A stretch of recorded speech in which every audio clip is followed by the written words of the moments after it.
Well, folks, welcome to one more edition of Politics Done Right. I'm Egberto, Willies, your host. Thank you so kind for being part of the show. We are going to have a great show for you today. Absolutely so. We have quite a bit of stuff. Well, actually, two videos to start out with, to talk about. But of course, we're going to get busy telling you guys hi and all of that good stuff. As I get all of this queued up, I'm still queuing quite a few things up. So bear with us as we get all ready to get busy. You know, sometimes we get started late. Well, actually, we didn't get started late. It's just that getting some of the videos processed so that we could get it out to you was a little bit slow. Come on, I got to turn this baby off. There we go. That's off. All right, was a little bit slow, and in the process, you know how that goes. So I am in the process of getting some other things queued up on our system, and as soon as I'm done queuing, we will get started with the introduction of all of my peeps that are already here good and early. So we're getting it done. We're almost done. We're getting there. We're almost there. So bear with me. As I said, we are almost there. I think we're almost there. And I'm going to be starting in a very, very good minute. And as I speak, I almost have it here. All right. Okay. That other one is cute. Okay, está bien. Estamos para comenzar. Estamos listo para todo. All right. Welcome aboard. Let's see who we got here. Señorita or Señora Bridge MCP from Binghamton, New York, upstate New York. AVQ's not feeling too well today. Listening for a little while. AVQ. Take your vitamins, my brother. Take your vitamins. I know you probably do, but you need to, we like to have you when you're nice, hot, and oh, look at that. I got that on the screen. I got to put that one on the screen like yesterday. Check this out, guys. Look who got my book, Tribulations of an Afro-Latino Caribbean. There we go with Bridge MCP. Bridge, I had to put that up right away, and I'm going to leave it up for a little while. A little bit of propaganda for my book. All right. Bridge MCP says, Egberto, look what I got. Much love. Michael Rudnin not feeling all so well. Michael, we want you to feel better, brother. Paul Fleming says, so this is news. Federal law clerks have crucial roles in judicial system. For two of judges' canon law clerks to quit in the midst of their clerkship is wildly unusual. Thank you for pointing that out. I did hear about that one, Paul. So anyway, Paul is from Atlanta, Georgia. AVQ, meaning Michael Rudnick, is from Brooklyn, New York. Linda update. Linda will be released if her pressure checks out. Ashley just called me just before the show. If the pressure checks out, they will be on their way today. They'll be starting the discharge papers in another hour. She's still very weak. She still has a droop on her face, meaning one side of her face is still paralyzed. She's very weak. Her swallowing is still problematic, but all seem to be improving. So I would say that's a positive update. Bridge MCP. Lee Grant says, hey, y'all. Lee from Montgomery County, right out here. Thank you for being here, brother Lee Grant.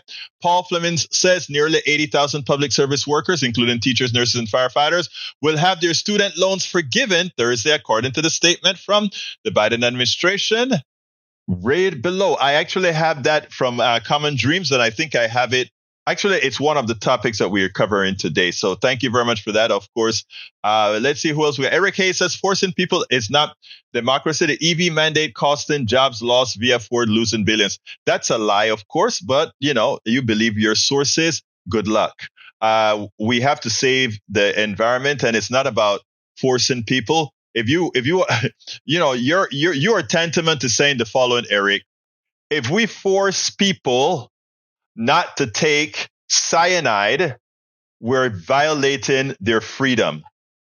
Come on. It doesn't make any sense. What you're saying is we want to allow people to continue to poison us. Do you see how silly that is? Come on, wake up, grow up. All right. E2247 is in the house, he says. Day 167 since 7 of October. 31,988 Palestinians killed, 56 persons per day.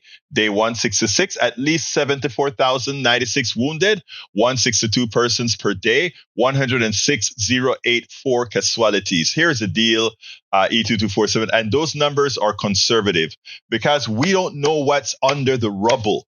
I repeat, we don't know all that is under the rubble, and that should scare the holy bejesus out of us.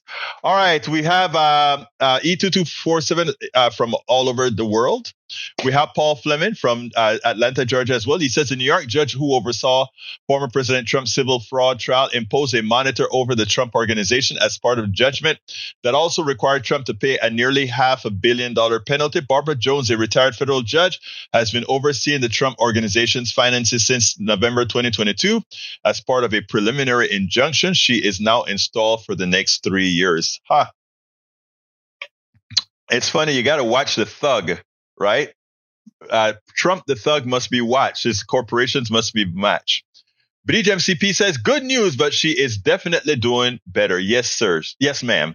She's definitely doing better. Eric says, nothing like being home. You're absolutely right, brother Eric. And you know what? It helps a lot. It has been difficult because the way I've been doing it is I'm at the hospital. I sleep at the hospital because I will not have a loved one at the hospital by themselves. If you see how, look, the nurses are overworked, mistakes are made because they're overworked, and a lot more. So I am there with her, take her to the bathroom, do all the kind of stuff that alleviate that nurse from having to do that, which means that nurse can service the other 5 or 6 people she's in charge of with more efficiency. And so when you are there, you're helping out the nurses. But the problem that I hate about it is you're also making a profit for the damn creeps who keep the system the way it is. These guys are thugs. Those executives who are in charge of hospitals, this one here is supposedly a nonprofit hospital. The guy who runs it, $4 million a year. Come on, that we could have hired more nurses instead of giving him $4 million a year. So that's my little spiel right there. So yeah, Eric, you're right. Nothing. It's great to be home. Egberto, great news. Thank you, E2247. Paul Fleming says, Fannie Willis, the embattled Fulton County District Attorney, plans to press ahead with her goal of putting Donald Trump on trial before the November election and intends to ask the judge presiding over the Georgia criminal case to schedule a trial date as soon as this summer. Thank you, girl. Lift your head up high and move it forward. Mike Cisak, welcome. Mike Cisak is from Missouri. I don't remember the town in Missouri, Mike. Can I have my tractor loan forgiven too, since it seems Democrats are all for spending other people's money on their supporters? That's not what happens at all. But if you want, let me remind you how many subsidies we have for farmers because, well, let me just say, I like the idea of subsidizing our farmers because of many issues, and our farmers do get subsidized in many areas. I think they do need more. I think that's the only way capitalism works, given that you guys are the source of initial food supply. I don't want to get into that right now. It's another subject, but we need to provide a lot more support for our farmers. So Mike Cisak, I don't know. I would love for your loan for your tractor to be forgiven under certain conditions, just like people's loans have been forgiven for schools. People that are working in public interest. There are a lot of calculations used to give those student loans. It's not just, hey, I took out $10,000 in student loans and I just get it paid off. That's not how it works. I know that's how Fox News tells you it works. That's not how it works. All right. Carl Cox says, Trump and his cult followers are devil worshippers. I'm not going to go there, brother Carl Cox. We don't need to go there. We don't need to do that. We leave that for we don't need to go there. We don't need to go there. Maywood says, good afternoon, everyone. Had a little. Thank you for being here, Maywood. Maywood is from Long Beach, California. Carl Cox is from Florida. And of course, our first call today is from my brother, Ray. Come on in, Ray. How you doing today, my dear brother? Brother Egberto, yes, I just wanted to first say well wishes to your dear wife and dear daughter. And thank you, sir. And I want to thank you for your super chat 2 days ago. Super chat 2 days ago. Thank you so kindly, brother. I appreciate that. And it was my pleasure, brother. Like I say, I mean, times is hard right now, and I mean, I know you appreciate every little bit. Like you said, a cup of coffee, There you and that's go. all you ask for, and that's a small ask for everything that you do. And I just want to thank you and thank them for lending you off to us with your talents, for 2 hours a day, plus all of the extra work you do when we don't see you. And I appreciate it, and I want to actually reflect on, your segment you had mentioned about. Yeah, you're welcome, sir. I'm like I say, I'm privileged to have been in your presence and still be in your presence every day online and on the radio. So, but I did have something I wanted to say. So, I want to mention, like you were talking about the UN's happiness report. I'm Mm-hmm. very keen to this happiness report because, Yes. before I started watching you every day, I did used to like in the musings of Mr. Bill Maher on HBO, who was more progressive before Trump. Now he's kind of taking a neoliberal turn, but he used to, refer to this happiness chart, quite often. And he always said how low we were. And I always said, we always, America always likes to brag, we're number one, and I always wondered whatever happened to that we're number one spirit. And I always thought if America wanted to aim for number one as something that really matters, I feel like this is something we should actually take account of. But the powers that be in their greed don't want that because that would actually require the masses getting a piece of what they already have stolen and don't want to give up. And they don't want to pay their taxes. And the thing about being a billionaire is not only do you not pay taxes, you get tax rebates on money that you didn't even earn. So it's like basically they're giving you money for having money. It doesn't make any sense at all. And the poor man has to figure out if he wants to give more of his check to the government today and struggle, or does he want to give a little bit more, later on and then pay a check. You know how it works. Basically, I was in that situation where I had to decide if I was going to pay more taxes throughout the year and struggle and get the tax refund, or would I just get more of my money that I earned and just, pay the tax bill. And when I did the math, it actually factored in better to just pay the tax bill. Yes, it's always, whenever you sit down and pay too much to Uncle Sam and have him then give you the money back at the end of the year, you are loaning money to the IRS tax free. By the end of every year, I make sure I don't pay taxes until October of the next year. I take all the grace that I can. To minimize what I do. I do believe, however, in paying taxes, like you and all of us do, because we believe in service. But at the same time, we don't want to do more than that billionaire is actually doing. In fact, we want to get back from that billionaire. And I'm glad you said something about why aren't we? We always want to be number one. One of the best places to be number one, as you stated, my brother, is in happiness. And it's not hard for us to make America the happiest place in the world because America has the most to offer. I mean, you know what is great about America? I don't know how much travel you do around the country by road, right? But I've driven from Texas to California, all through the deserts. I've driven from Texas to DC and Massachusetts and Florida and all of that. America is a beautiful, Can I interrupt you right quick, yes, go ahead. Yes. I love your open spirit about exploring America, but I'm scared of sundown towns. If you ever heard of that, yes, I have. But let me carry tell on. you. Yes, sir. No, I hear you about the sundown town, and it caught me before going through the Ozarks in Missouri. And I stopped at a restaurant And the lady that this is a quick digression, folks. Stick with me. We have a great show, but I want to tell Ray this. This is important since he brought up sundown cities, right? We went. We were going to Braxton, Missouri, right? That new Las Vegas of the area, and we went to this friend of mine. We decided we were going to do some exploring in the mountains. And we saw this restaurant, and we were going to go over there and order some food to take home to the girls who were in the B&B. It wasn't a B&B then. It was another thing that they called it, but it was an apartment. And we went in there and we ordered some catfish and some other stuff. And the girl came, she took the order and she said, okay. And then she, very nice young lady, blue-eyed blonde, very nice lady. And then this guy came out, this ruffled white guy came out with beard. And he said, we don't have any catfish. And I was green. I'm like, but she said we had catfish. And CJ, my good brother from another mother he was about 15 years older than me. And he's a born American in the South, right?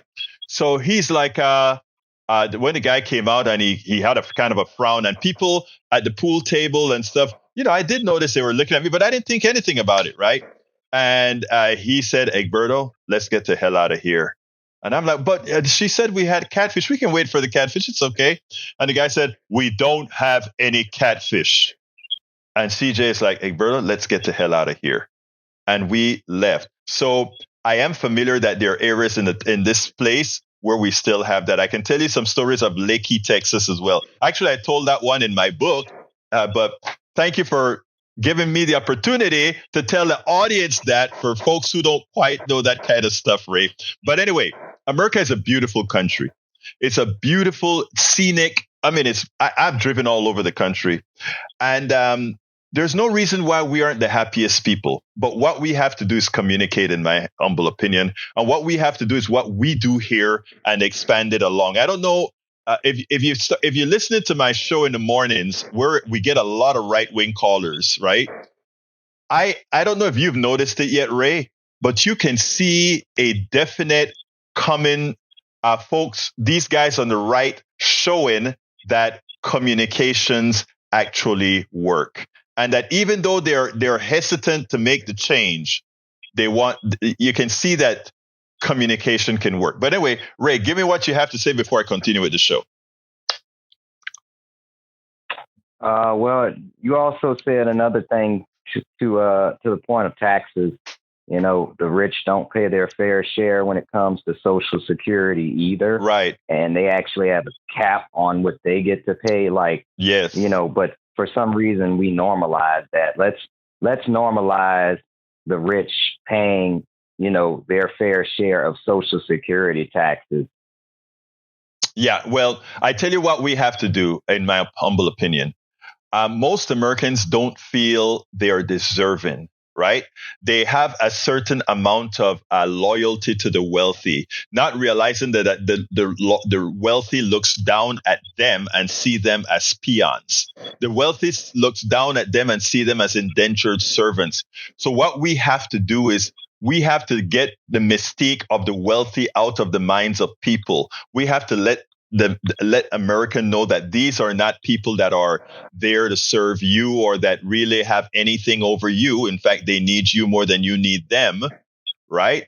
But it's a learning process because we've been indoctrinated from our inception that there's something associated with wealth that makes you deserving of said wealth. And what we have to do is break that glass ceiling or break that glass, get you out of that glass bubble into believing that there's something special about these rich people. The only thing about these rich people is they have been able to use capitalism to hurt you and help themselves. And that's what that's the goal of a lot of the work that we have to do. Anything else, brother?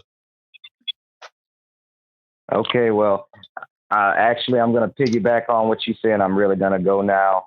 You had hit the nail on the head because neither Elon Musk with his pot belly nor what his name is, Jeff Bezos, right? With his Dr. Evil pasty looking behind is better than us, and they don't deserve to sit sit back, and just watch everybody, slave away, and then go to these big meetings and say, look at all the work that I did. No, you pay. Exactly. Remember, whenever, and it irks me because our media helps put that stereotype out. One of Musk's companies just came out with a brain insert that allowed a quadriplegic to control a keyboard. And the way it was announced is like Elon Musk has just come out with a new device that allows a paraplegic to use the computer. So when you advertise it that way in a news program, people associate Elon Musk, intelligent, great guy, deserving of the billions he has. What that story doesn't tell is all the technology that went into that device for that quadriplegic came from university studies all over the world and mainly in the United States. What it doesn't tell you is all the engineers and scientists that built that product are the ones who did this, and all he did was pull the capitalist string. Elon Musk doesn't know how to program a computer. There's an article that talks about when he tried to do some SQL programming or whatever, how bad it was.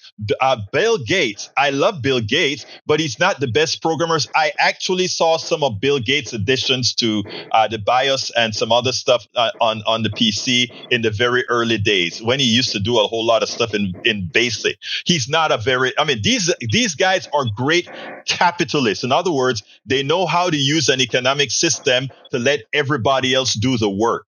And when we get that in our minds, this isn't envy of the rich or anything like this. This is just how things really are. We are the ones that produce. Everybody in my chat right now have a service and a product that they have produced for this country.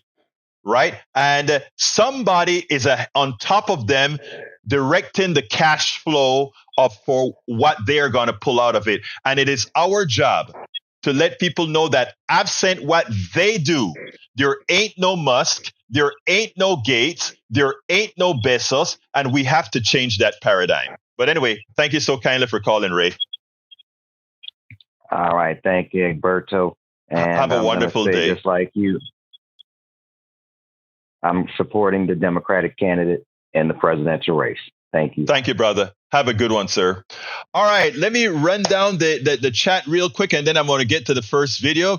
All right, let's see. Eric Hayes says $6 billion loan forgiveness on the backs of taxpayers is unethical. Again, remember what I talked to you. Eric, you and I are going to talk when we meet in person. We're going to really have a talk about the slave mentality and indentured servitude mentality that has been instilled in us. Because when you make a statement like that, it shows that you don't get it. Alistair Waters says, I can't converse, just listen. Alistair, we'd love to have you however you come. My dear May Wood says, trouble getting here today. I hope it gets better. Thank you for all the commentary you're making. E2247, can't read all of them right now.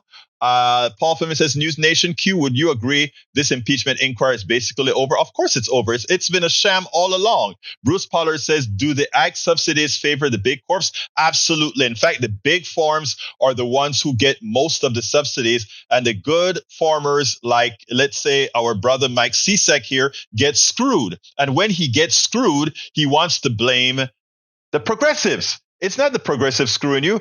Remember what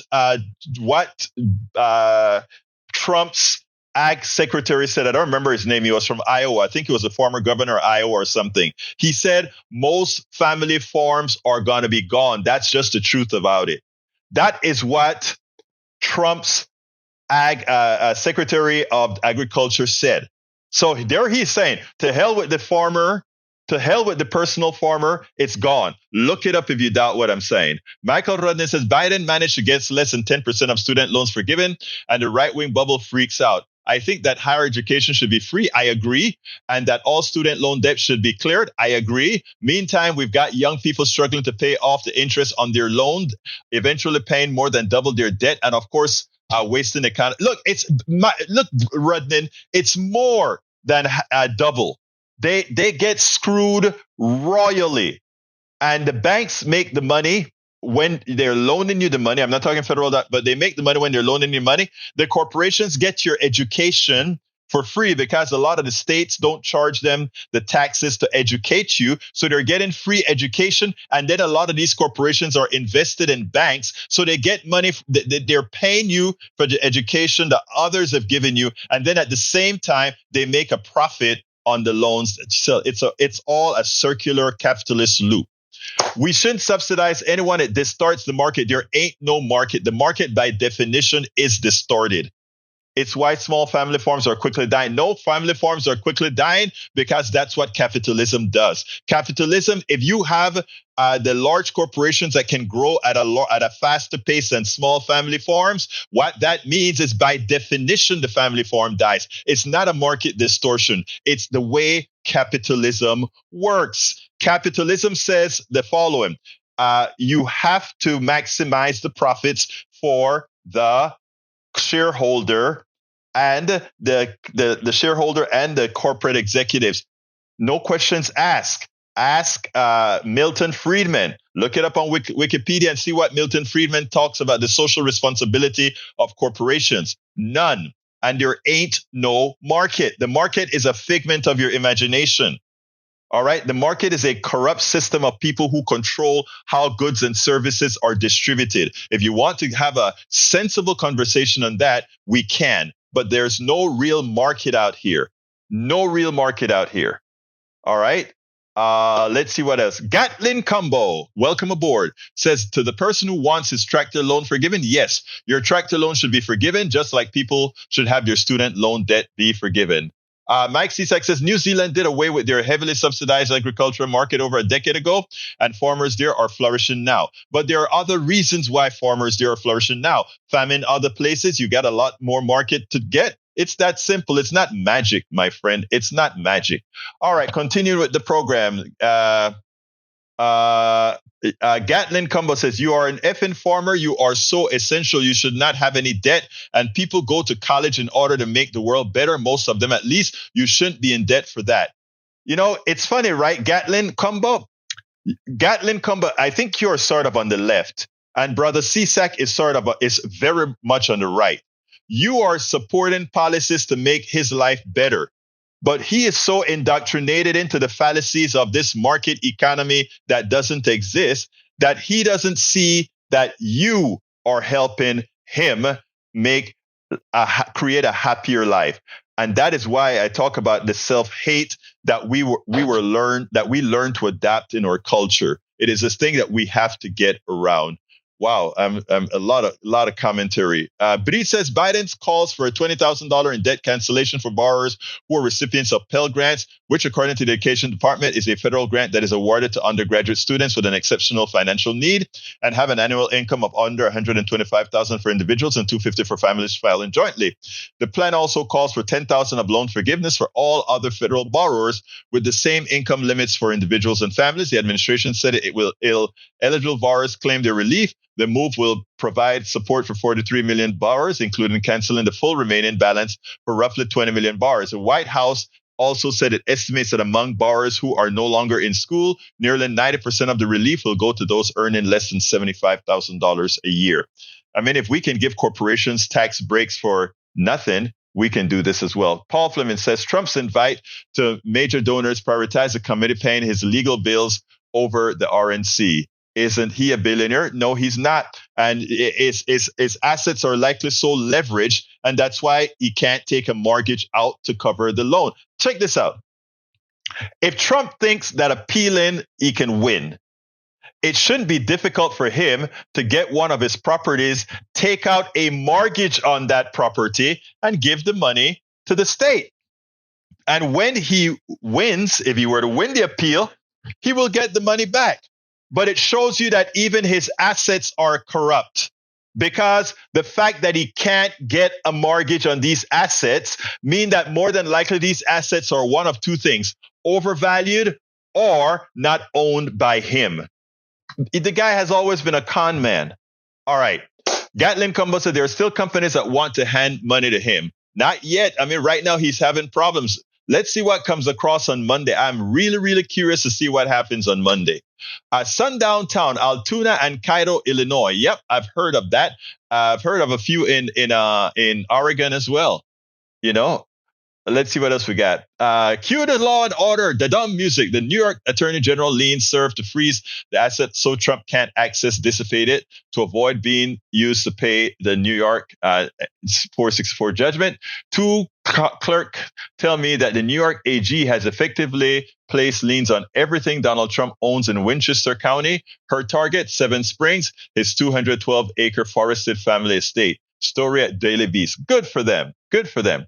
CSAC says it's obvious that leftists don't believe in the law since people who take a loan sign a contract. Well, I mean, the people who ran the economy into the ground that we bailed out, they also signed contracts, right? But you're okay with them getting that, but somehow the average American citizen, not so much. Lee Grant says, in Texas, we like legal immigration. Abbott is trying to keep guys like this out of the state. Nope, Abbott is a criminal. And let me play what I did on one of the shows now. Pause right now and listen to why Abbott is doing what Abbott is doing. Check this out, and then we'll take it on the other side.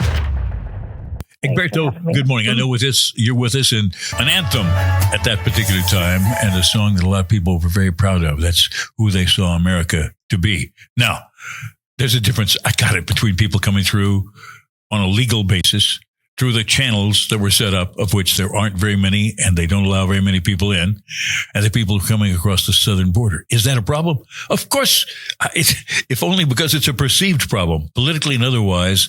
The reality of it is it's a problem, and a lot of people feel like it's out of control. So let's talk about that. What's the cost to you, and what do you think long run is going to be the solution?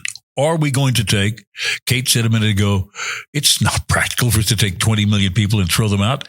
But Donald Trump's making it sound like maybe that's what's going to happen. And I'll guarantee you that one of the reasons why Greg Abbott, who did not originally use that word invasion, his attorney general, so many other people in the right wing in Texas politics did not use that. They thought it was irrational. But once it really caught fire in the very right-wing electorate that is their base across Texas, then that phrase invasion became something that was important. And, of course, that led to this current law that's been passed that allows any law enforcement person in Texas to essentially question any person that they think may be an undocumented immigrant, make them prove their status, and if they can't, start the process of taking them out of the state and pushing them back across the border, whatever it takes to get them out of Texas and out of the United States of America. So how do you feel about that? Let's talk about that this morning. Now, I have a lot of voices that I recorded yesterday, but we're going to skip those today to go to your voice, because after all, that's why you're here. Egberto, let's go to you for a second, my friend. You were talking about this morning. You watched all of this strangeness, the back and forth, yes, no, whatever, whether or not the Texas law was going to be into effect. At this particular moment, it is not in effect, at least not that we've heard since. It's been held back by an appeals court saying for various reasons, while it's still being under litigation, we're not going to allow it to take effect.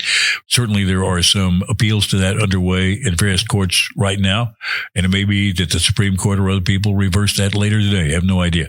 So how's this feeling to you? And you're a guy who's a very documented immigrant. How's it feeling to you to watch all this happen? Look, if it weren't hurting so many people, I would think it's comical. But the lawyer that you had on before said something very important. She realizes that there's going to be an immigration industrial complex that if Donald Trump comes into power, there will be an immigration industrial complex that come into existence.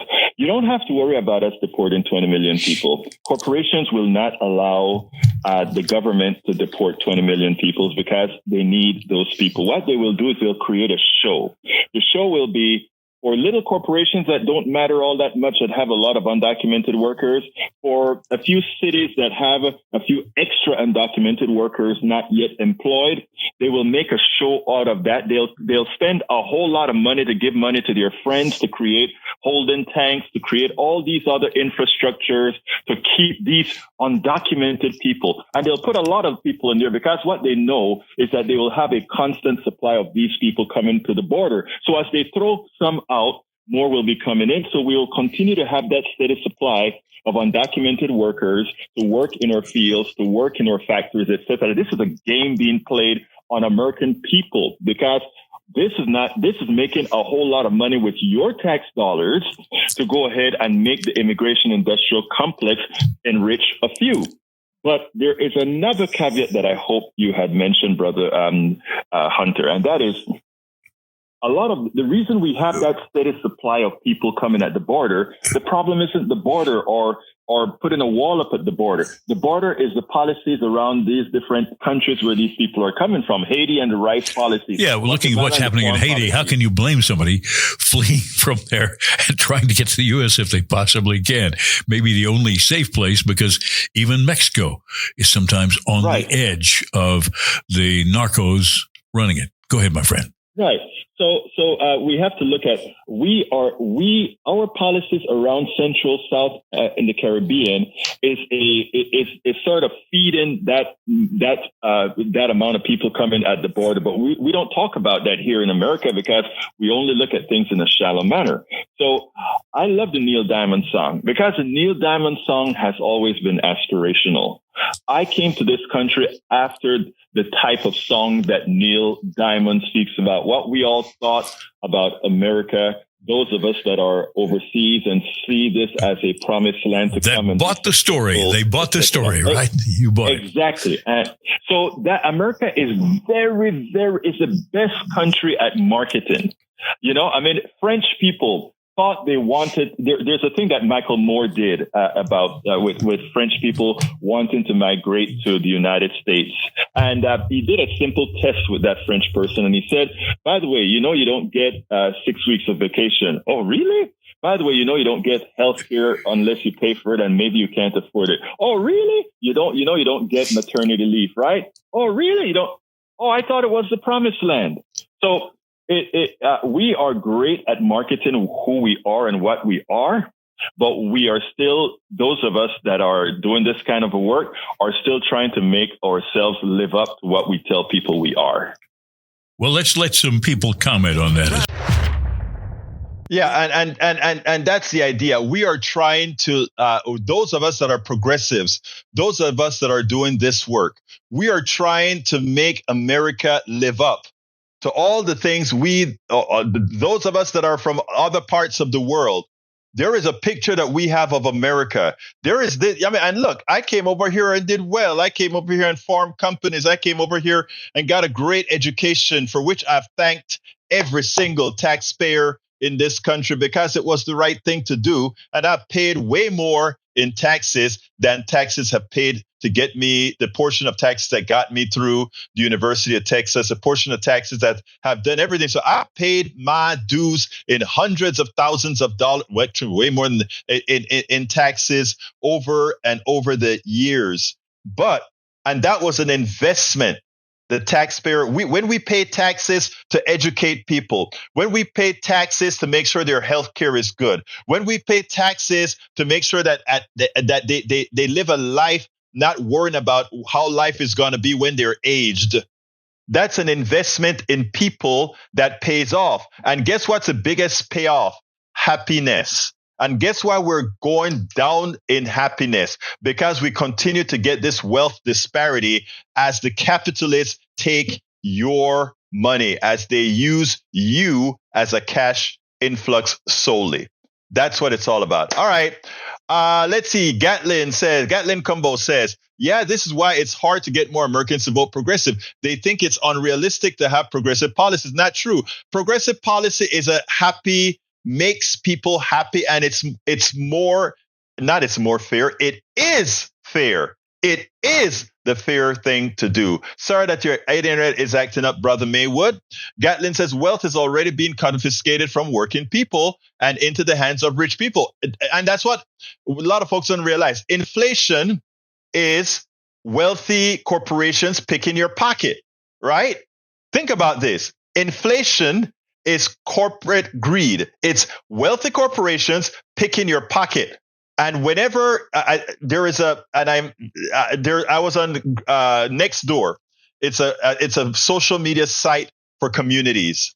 I was next door, and this woman was talking about, I don't go to restaurants anymore. Have you seen the prices of food at restaurants, which has gotten pretty high? And she said, yeah, we just make the food at home now.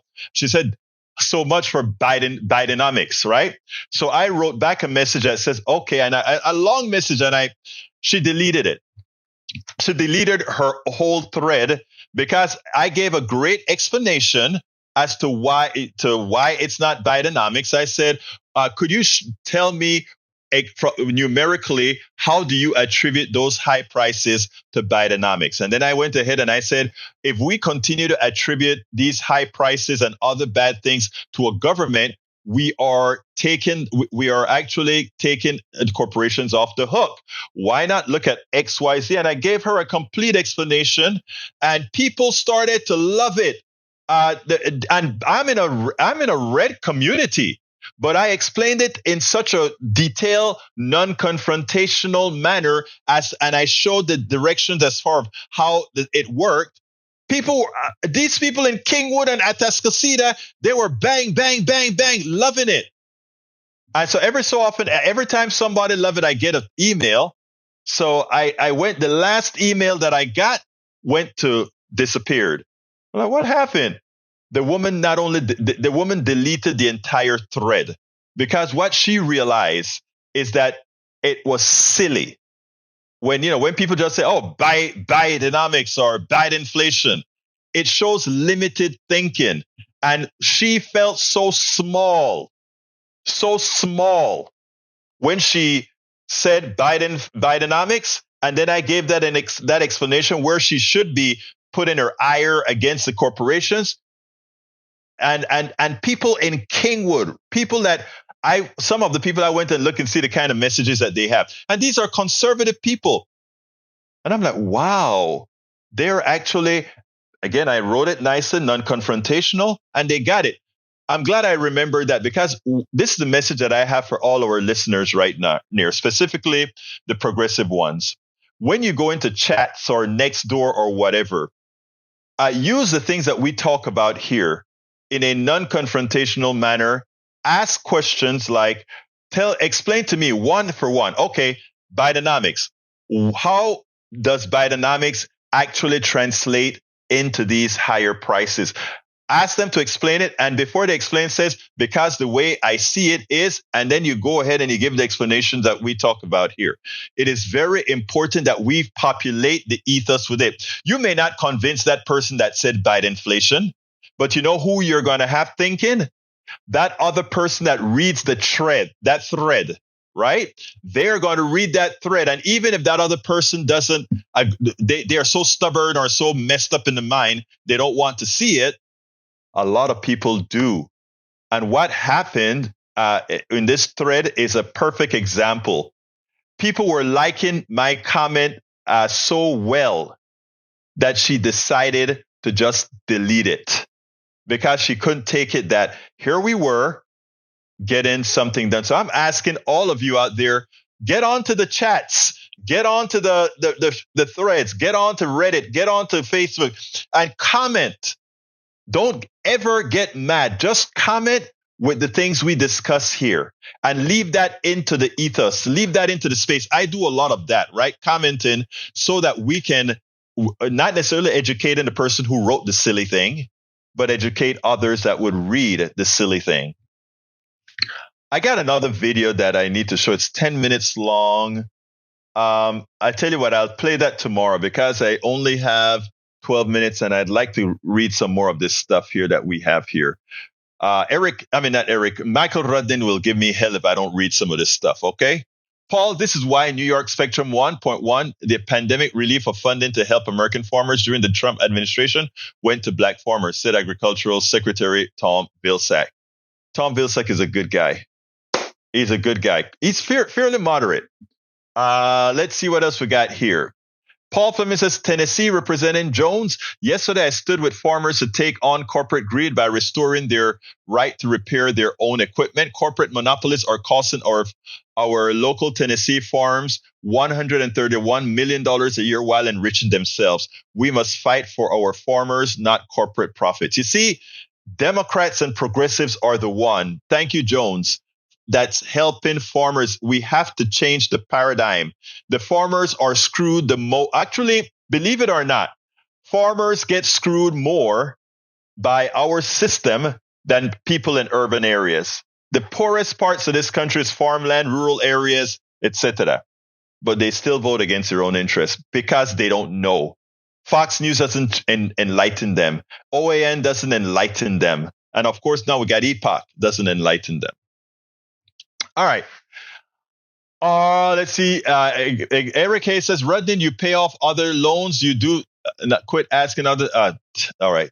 Slave mentality. Michael Rudnin says, Egberto, one story about a young woman paying double her initial student loan due to interest payments. This needs to be seen as usury or worse. Exactly. That said, I have not heard of anyone paying more than double their initial student loan. If you have example, please share them for tomorrow's show. Business Insiders. I borrowed $50,000 to pay for college 10 years ago. Now I owe double. The interest fees are screwing people over. Again, remember, the interest rates will double your stuff every 7 point something years if you have an interest rate of, I think, 5 or 6. I don't remember how it goes, but you can see that it'll be doubled after 7 years. A lot of people have been paying for 30 years on their student loans with it making very little thing. I'll find some of that for you. Student loan relief or Pell Grant. I read that one already. Beach. Carl Cox says marketing economy is rigged in favor of mega rich corporations. Absolutely so. Michael Rene says, Egberto, no, I found one where she's owing triple what she borrowed for her student loan debt due to 7% interest. See, there you go. I just said that and you found, Michael, you're good. All right. Eric Hayes says, Egberto, the ag ran on taking Orange Man down and the judge thinks he knows real estate. Okay. COVID ran economy into the ground. It wasn't COVID that ran economy into the ground. It was Mr. Trump who didn't handle COVID like an intelligent person that ran it into the ground. Michael Cisak says AG Letitia James screwed over James Doyle, who loaned $3 million to a property in New York. That AG James said was worth $80 million, but actually was only $12 million. Oh, really? Well, I mean, so charge her.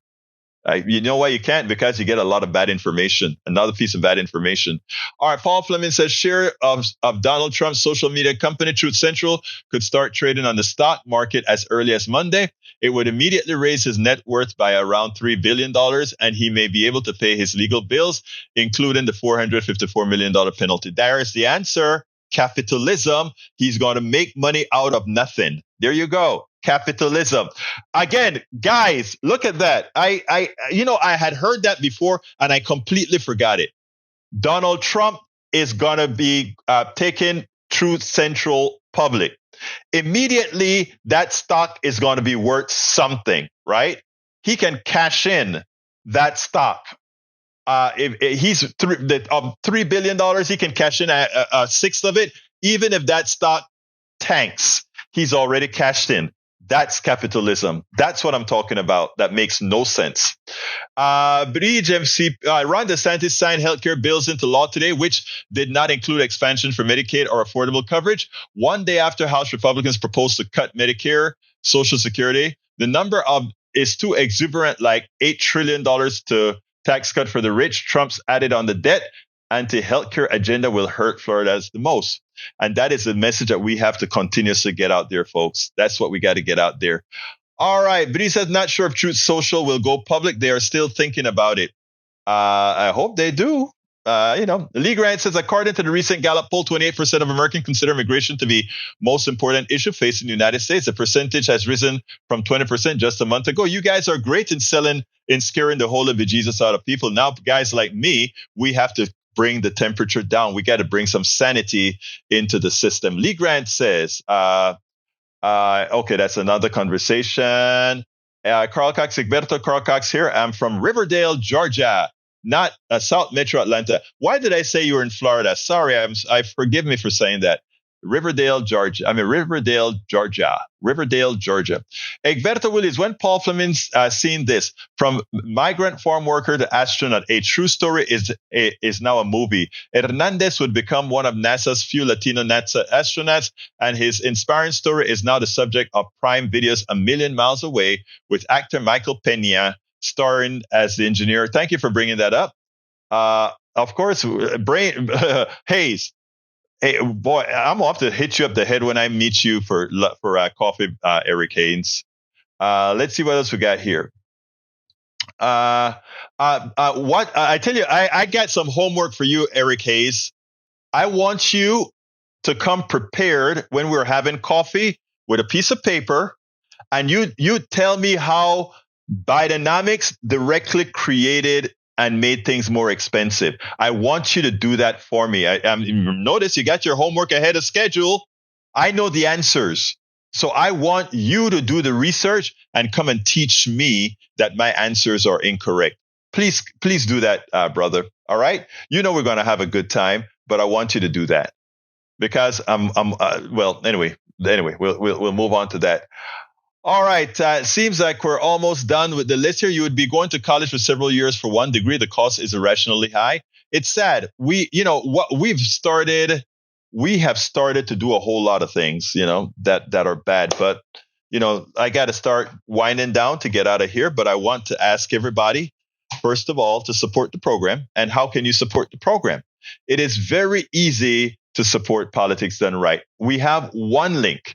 politicsdoneright.com/support, where it lists all the links that you can use to the different forms to support us. But I'm going to highlight a few of them right now for supporting us. So, all right, Bridge MCP, my dear, beautiful sister, Bridge MCP. Talk to me, sis. Hey, you. I'm going to be real quick. I know it's running out of time. And thank you so much for the book. I loved it. I'm sitting here next to it. Can't wait to read it. And the other thing was that as far as student loans are concerned, I was one of those people.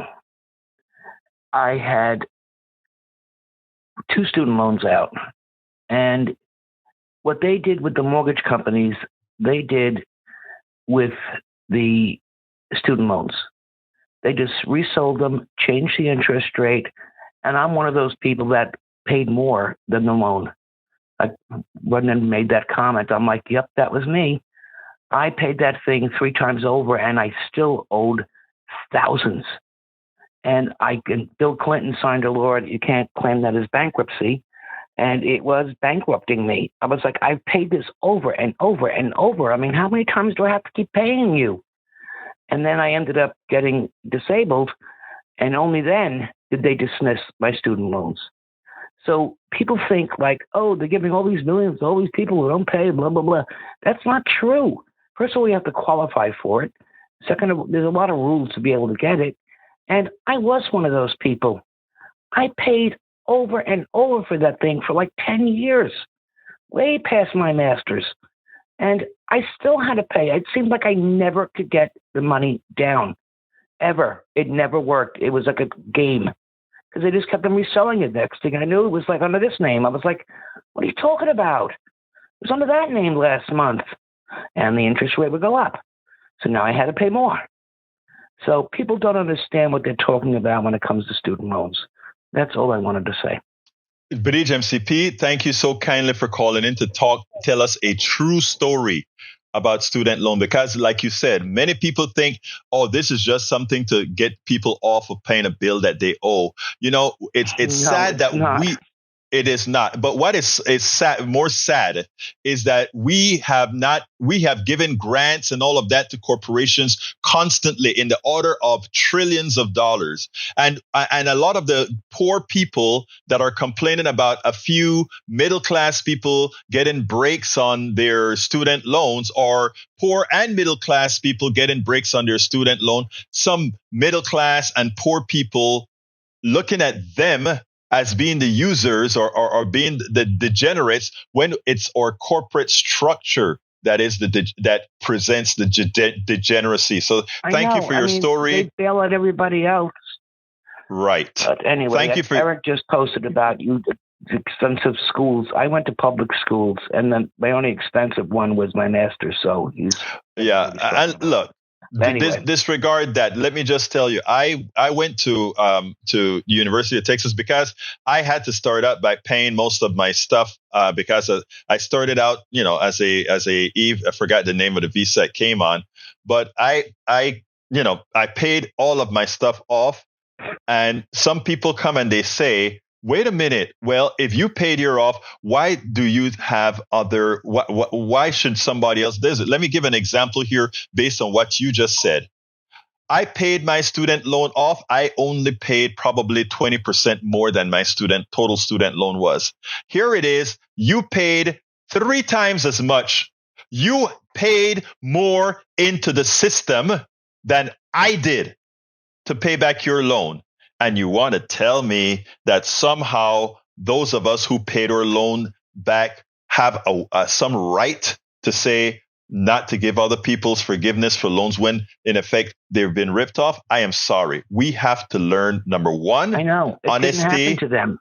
Right. Number 2, honesty, empathy, and compassion and humanity. Thank you so kindly for calling in, Breach. All right. My love to all your family. Yes, ditto. Anyway, folks, so like I said, how can you support the program? Go to politicsdoneright.com/support. politicsdoneright.com/support has all the links to support us. But if you want to support us right now, we take Patreon. We are a Patreon company. Those people who support us via Patreon can go to our website and read all of our books. All of our books are currently at our website, ready to be read. All of them are already uploaded. If you go to politicsdoneright.com/Patreon and become a Patreon subscriber. Now, if you subscribe to our newsletter, you can actually go ahead and go to politicsdoneright.com/newsletter, and all those books can be read as well for those who subscribe with a paid version of our newsletter. The newsletter is free, but if you subscribe for a paid version of our newsletter, you can read all of our books online. Right now, I think I've already uploaded 2 of them. I need to process and do the rest. But guess what? If you get to the newsletter and for some reason you can't get to the books, we'll just create an account for you on our website that gives you all the books. So, it's all there for you. Additionally, you can support us by going to politicsdoneright. Did I put the newsletter in there already? Yeah. You can support us as well by purchasing our books. And how do you purchase our books? politicsdoneright.com/books. And my latest book is Tribulations of an Afro-Latino Caribbean Man. Racism Didn't Stop My Smile, Hope, or Journey Forward.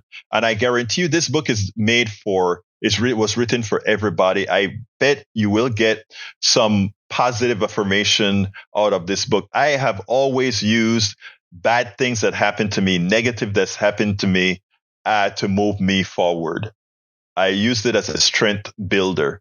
So please consider getting the book Tribulations of an Afro-Latino Caribbean Man. And I think it through my eyes, a lot will happen. Egberto, Willies, don't forget our mugs. Don't forget to get the mugs. I need to put these things back up on the screen. I had new system. I'll get all of that. So folks, listen to me. Please support the program, politicsdoneright.com/support. But you can get the books. All of it is in there right now. I got to get out of here. My name is Egberto Willies. This is Politics Done Right. And you guys know how I end this, baby. I am what? We spend a lot of time deconstructing the news, trying to parse it into a form that everybody can understand. We try to find those little nitpicks where it flies above the fray, etc. If you really like these videos that we do, I want to ask a big favor. Please go ahead. Number 1, subscribe to our channel. And number 2, please join if you can. Thank you so kindly for watching. Keep watching. Please remember to share. We must populate the entire internet with our progressive message, a message that we know is what most Americans say that they want. So help us, please join.